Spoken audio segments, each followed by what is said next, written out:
ભોજન જ મિત્રો ઔષધિ છે કહેવામાં આવે છે કે દરેક પણ જેટલા પણ વૃદ્ધ માણસો છે, જેટલા પણ 65 વર્ષના છે અથવા 60 વર્ષના છે, તેને આ 5 વસ્તુ જરૂર ખાવી જોઈએ મિત્રો.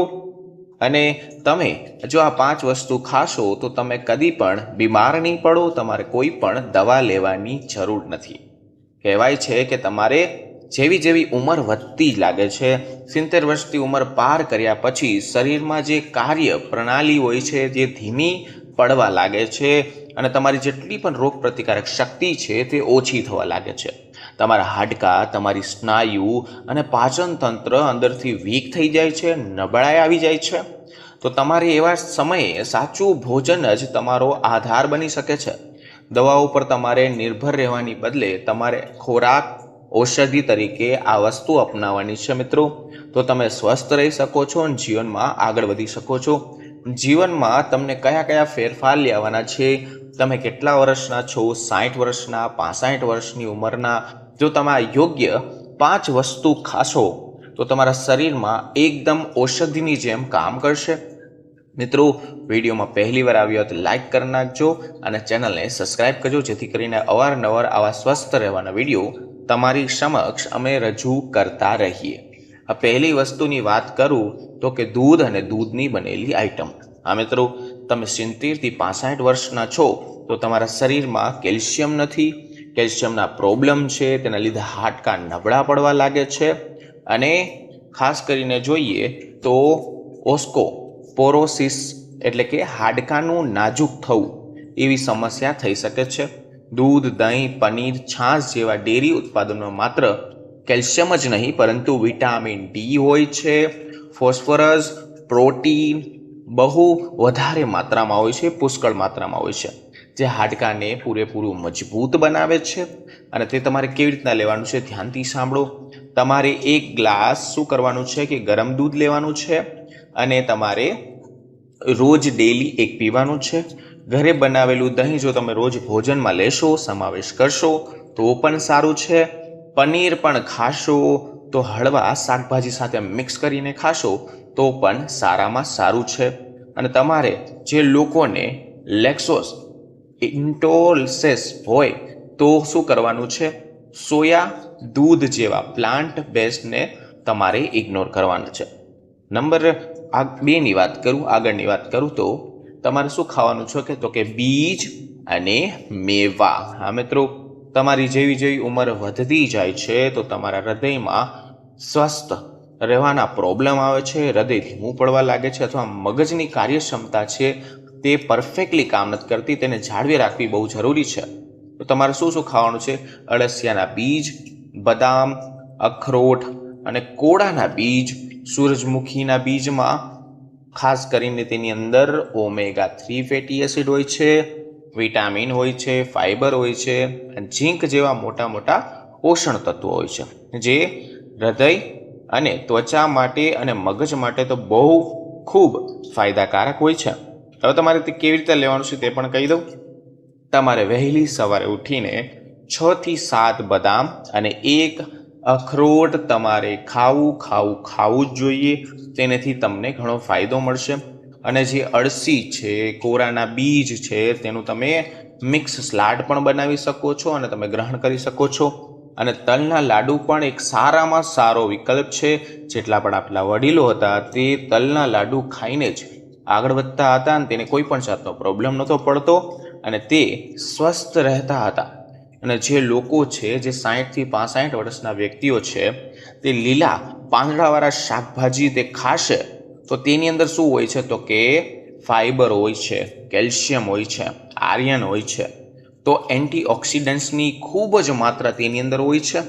સરસો, મેથી, પાલક, બથુઆ અને સહજાનનના પાંદડાઓમાં પુષ્કળ માત્રામાં ફાઇબર હોય છે. હવે ફાઇબર શું વસ્તુ કરે છે તમને કહું તો કે કબજિયાત દૂર કરે છે, પાચનની સમસ્યા હોય છે તેને પણ દૂર કરે છે.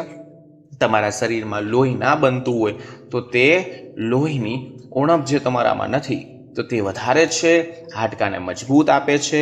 અમુક માણસો પૂછે છે કે સર મારે કબજિયાત વર્ષોથી રહેતું, કહેવાય છે કે કબજિયાત બહુ વધારે પ્રમાણમાં હોય તો એ સર્વ રોગની માં કહેવામાં આવે છે. તો તમારે આ લીલી જે શાકભાજી મેં તમને કહી તે 3 થી 4 વાર લેવાની છે. પાલકનું સૂપ, સહજાનંદના પાંદડા, સોરબો ખૂબ જ સારામાં સારો અને તમને ફાયદાકારક છે. હવે ફળોની વાત કરું તો મોસમી ફળો તો દર વખતે આવે જ છે. તો તેની અંદર તમને શું મળી જશે તો કે મિનરલ્સ, વિટામિન, કુદરતી શક્કરિયા તમને સારામાં સારો સ્ત્રોત છે જે વૃદ્ધ માટે શક્તિ અને રોગ પ્રતિકારક શક્તિમાં વધારો કરે છે. હવે ફ્રૂટમાં કઈ કઈ વસ્તુ આવે છે? જામફળ, સફરજન, કેળું, નારંગી, કીવી, જાંબુ અને પપૈયું આના જેવા ખૂબ તમને તમારા શરીરમાં ફાયદો કરી શકે છે.